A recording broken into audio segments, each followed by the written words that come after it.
Good morning, everybody. I know we're all waking up in the dark. So I'm so glad that you made it on this Zoom this morning. And it's Monday morning, which is the perfect morning to go over just a few little things in housekeeping.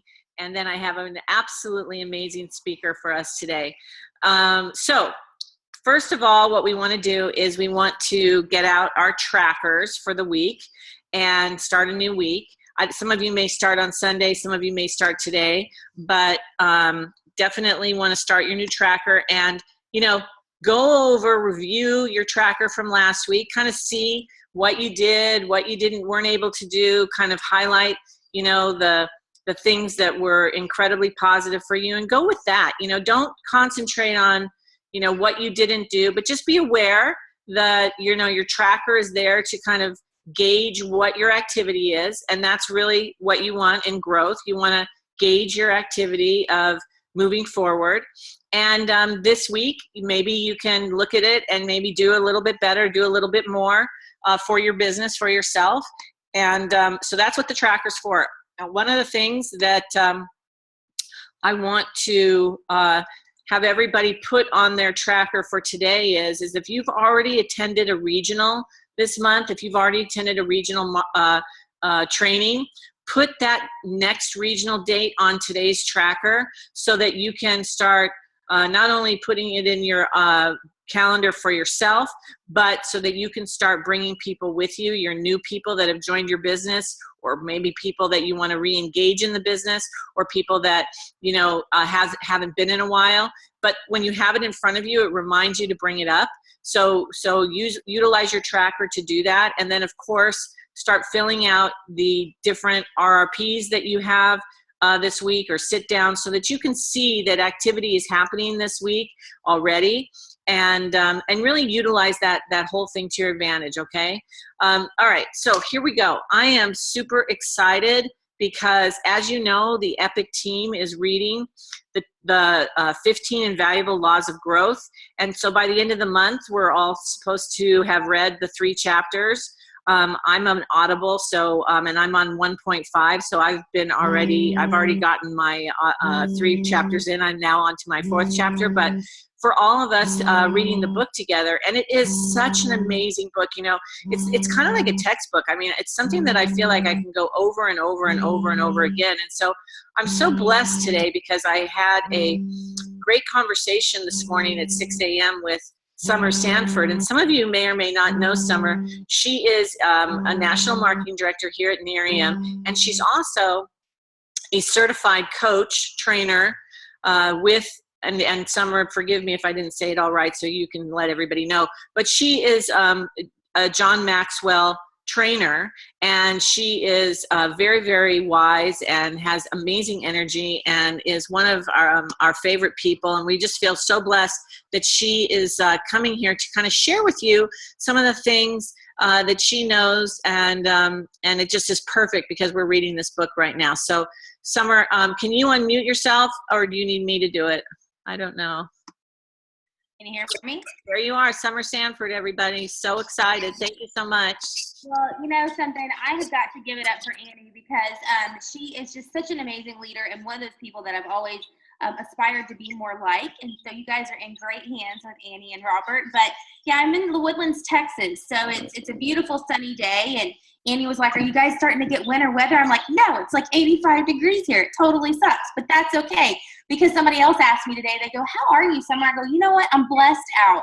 And the reason I say that is because, I can sit here and I can tell you everything that's wrong, or I can focus on the positives. And that's been part of my growth journey. And what this book is all about, it's about the 15 Invaluable Laws of Growth. Why is that important for each one of us on this phone? First of all, congratulations for getting on this call bright and early, because it says that you personally are willing to grow. And growth doesn't happen without growing pains. Would you guys agree? And so as you're sitting there and you're looking at this book, one of the things that happens in this book is you start reflecting on you and you start going, okay, so here's where I'm at.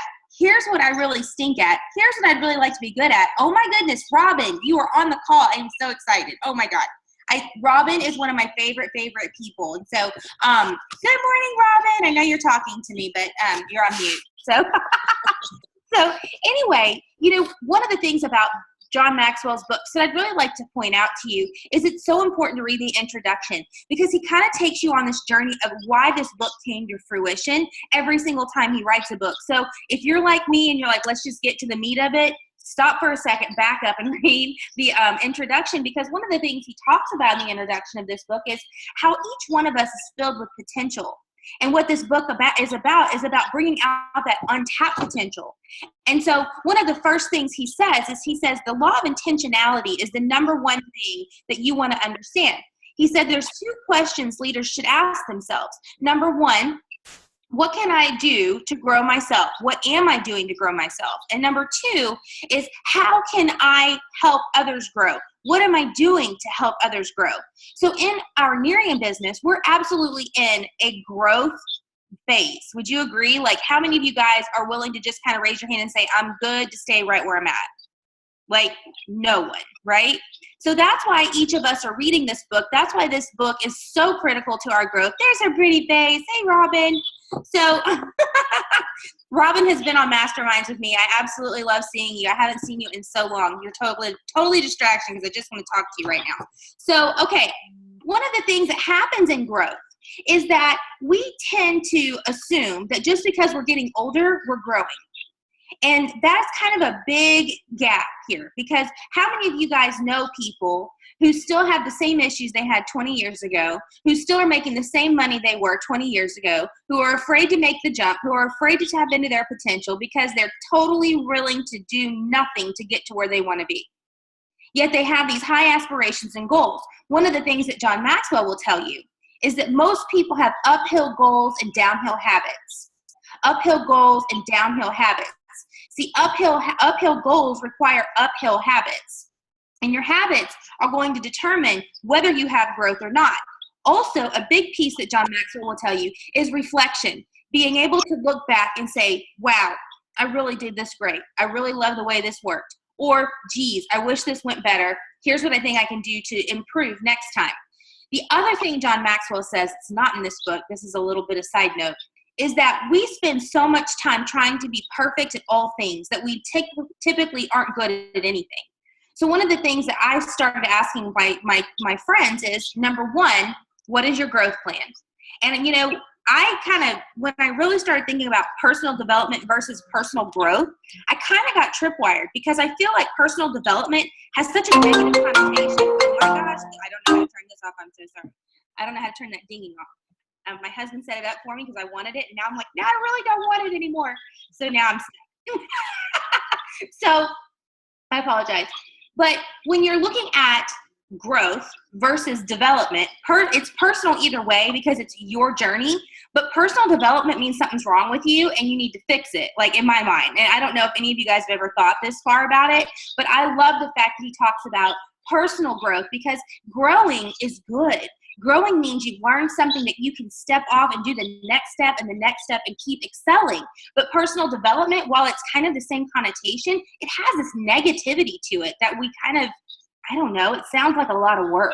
But they're equal work. I'm just off on a tangent. But think about that for a second. So when you talk about uphill goals, uphill habits versus uphill goals and downhill habits, it all starts with growth.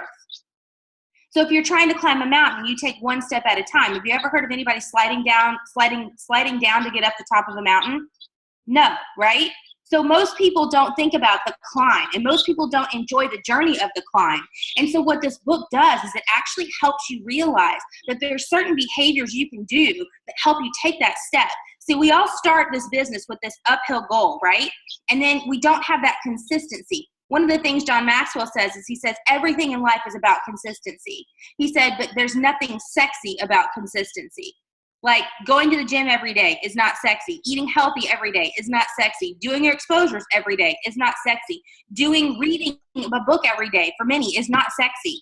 So when you think about all the things you can do consistently, what he does in this book is he gives you habits to create that are uphill habits that get you to your uphill goal. But if you have a downhill habit, which is not being consistent, you have an uphill goal, you've got to realize you're going the opposite direction. You're never going to get there. You're not going to slide downhill to climb up. It's just not going to work, okay? But the good news is you can always go up. You can always change your vantage point. You can always change your choices each day on what steps you take, and this book is a good way to do that. So James Allen on As a Man Thinketh actually wrote, people are anxious to improve their circumstances, but are unwilling to improve themselves. They therefore remain bound. That's on page 2. I don't know where it is on the electronic version. But when you think about that, that goes exactly with the uphill battle, uphill goal, and uphill habits, right? So then the other thing you want to think about is, what are these different assumptions that start happening along the way? One of the assumptions that happens is you think because you're getting older, you're growing, okay? And I kind of started off with that. But growth doesn't just happen. It's on purpose. Growth is on purpose. And the other part is growth doesn't have automatic timing. It's not an automatic thing at all. It's something that you set out to intentionally do, which each of you are intentional about it today by being on here. So there comes a time, and if you look at page 3, a time comes when you need to stop waiting for the man you want to become and start being the man you want to be. I love that quote by Bruce Springsteen because it really says you are in control of how you want to create your destiny. It's really what that says. And so as you start thinking about things, you start realizing, yes, we live in a society that's respect your elders, but how many of you guys have looked at Miriam and gone, there's a lot of people here who have been right time, right place, but maybe their leadership isn't exactly where their rank is. And then you start watching them and you go, okay, look, I know that I'm a great leader. I know that if they can do it, I can do it. And that's how you need to look at those people. It's not looking at them with distaste. It's not looking at them with disrespect. I'm guilty of it. I know it's human to look at what's wrong with people instead of what's right. But I'm asking you right now to understand that every single person is on their individual journey. And just because they choose to slide downhill doesn't mean you can't keep going uphill. And so that's something it's on my heart right now. And Annie knows this is a big conversation from this morning. Annie's probably going, So, with your sassy haircut and your sassy glasses, I can hear you even though you're not talking. But the decision to grow is brutal sometimes because you can be held captive by your mind. You can be held captive by procrastination. You can sit there and base your life on assumptions that just because you've been in here a long time means you're credible to other people, means you're able to do this. Yes, in some ways, no in others. So one of the things John talks about is he says when you're looking at the law of intentionality, the law of diminishing intent says the longer you wait to do something you should do now, the higher the odds that you will never, ever actually do it. So if you take a break for your Miriam business, guess what? That's a downhill slide. Do you know how hard it is to start climbing when you're almost to the top? It's hard. But if it's a conscious decision on you to be inconsistent, then it's a conscious decision overall to not grow. Or maybe you have a huge growing lesson to learn and it's going to be painful to climb your way back up. But here's the other thing. A lot of people don't want to grow because they say, you know what, maybe I'll do it later. Maybe I'll do it later. And the problem with doing it later is procrastination never did anything good for anybody. The term later is probably one of the biggest, I would say, disease words in our human language. Just because the more you procrastinate, the more you put it off, the less likely it is you're ever going to achieve what your uphill goal is. So what he says is he says, just do it. Okay. So, and then the other one, I don't feel like doing it. How many of you guys actually feel like waking up and getting on calls all the time? You don't feel like it. It's your natural instinct to go against what you really want, what you really should do, because your subconscious mind is always going to try to keep you the same. One of the things David Bird told me is if you have breath in your lungs, you're at war with your mind. So I want to give you guys a formula that John Maxwell gives on page 9. He said, the expectation gap is something that's tough because you said, I thought it would be easier than this. I'm telling you, this business right here, this Miriam business we're in together, is hard. It's simple, but it's a mind game. It's all about your mindset. And so here's the formula. Preparation, which would be growth, plus attitude, plus opportunity, plus action, which means doing something about it, is where luck comes in. There is no such thing as luck. If you're in the right time, you created a space for you to be somewhere at the right time. If you have a good attitude about it, you're going to create opportunities that are favorable for you. So that's what luck is. No successful person got successful by being lucky. They had some of these, if not all of these 4 things in place for this formula. So when you look at leaders and you go, gosh, they just got lucky. No, they didn't. They actually did an action. They actually had some growth opportunity where they took a step to do something different, and their attitude matched up with all of it. That's where luck comes from. I love the fact that John Maxwell covers this, but he quotes Jim Rohn. He says, you cannot change your destination overnight, but you can change direction overnight. So, I wanted to kind of leave you guys with that and let you understand that the greatest gap in the world exists between knowing and doing. So at this point, what you guys understand is that you know that you can make a difference. You know that you can choose personal growth. Now, the question is, what are you going to do with it? So with that, I'm going to turn it back to Annie, and if there's questions or answers, I'm happy to do that. But thanks for having me. Well, Summer, thank you very much. That was awesome. I really, really appreciate it. You guys. We have Summer for a few more minutes. Does anyone have any questions? She's an expert on John Maxwell. So if you have any. Yeah, I do. Okay, go ahead. It's Angela. Summer, you talked so fast, and everything you said was this amazing jewel. I didn't get down. You said what it was called. The longer you wait to do something you ought to do. I wanted to get the rest of that, and also what you called that, the law of something, or the law of intentionality. Oh, the diminishing result. Yeah, that's it. It's on page 5. The law of diminishing intent, says the longer you wait to do something you should do now, the greater the odds that you will actually never do it. Thank you. Sorry. Thank you. You're welcome. Thank you. Any other questions? I don't have any questions, but I just wanted to say hi, and this made my day. I loved this, and I needed this so much today. I was texting with Maria, and I'm like, Summer's going to be on, and I need to hear this today. So thank you. I needed to hear it too. Just ask Annie. I'm like, this is touche. Touche, Annie. Freaking shit. So dang funny. What it is that we just need each other, and that's the most important thing. And this is this is the kind of stuff that is paramount to no matter what business you're in, being able to come together with a group of people that are helping us to grow is, where else do you get that? I don't know anywhere you get that. So I just want to thank you again, Summer, for spending time with me today, and thank each and every one of you guys. We have a big week ahead of us. Today is Monday. Get out your trackers, do your 15 minutes of this great book, and I will see you all tomorrow. And please, take this information. I recorded it, so take this information to your team. If they weren't able to get on, do your own Zoom with your own people that you want to, pass on this vision and this information. I know they would be very grateful, and they'll show up for you. The people that want this and need this will show up for you. So, take all of this wonderful information and share it with, as many people on your team as is willing, okay? And we'll see you guys all tomorrow, okay? Thank you, guys. Bye, guys. How do we get the recording, Annie? How do we get the recording? It'll be on the team page. Perfect. Thank you. Okay, guys. Thank you much. Thank you so much.